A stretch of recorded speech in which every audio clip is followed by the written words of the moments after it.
জাতীয় নির্বাচনের মতো গণভোটও ফেব্রুয়ারির প্রথমার্ধে একই দিনে অনুষ্ঠিত হবে।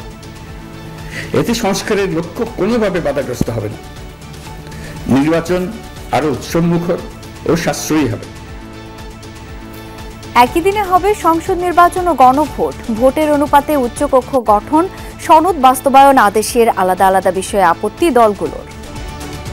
জুলাই জাতীয় সনদের স্বাক্ষরিত সনদের লঙ্ঘন করেছেন। একই দিনে গণভোট এবং জাতীয় নির্বাচনের ঘোষণায় জনগণের আকাঙ্ক্ষা পূর্ণ হয়নি। জুলাই সনদের রাষ্ট্রপতি সাইন করার ব্যাপারটা এইটা কিন্তু বাংলাদেশে একটা দীর্ঘমেয়াদী অচলাবস্থায় এনে দিবে।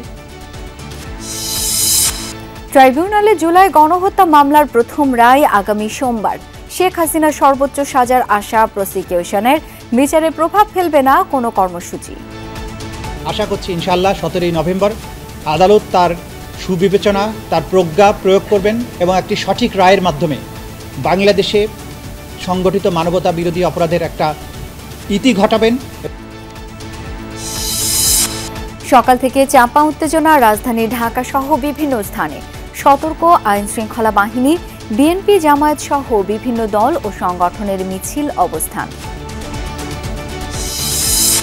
রাজশাহীতে বিচারকের বাসায় ঢুকে স্কুল পড়ুয়া ছেলেকে কুপিয়ে হত্যা, হামলায় স্ত্রী আহত, আটক একজন। নির্বাচন সামনে রেখে রাজনৈতিক দলগুলোর সাথে ইসির ধারাবাহিক সংলাপ শুরু। পোস্টারে ছড়াছড়িতে সিইসির ক্ষোভ, দ্রুত সরানোর নির্দেশনা।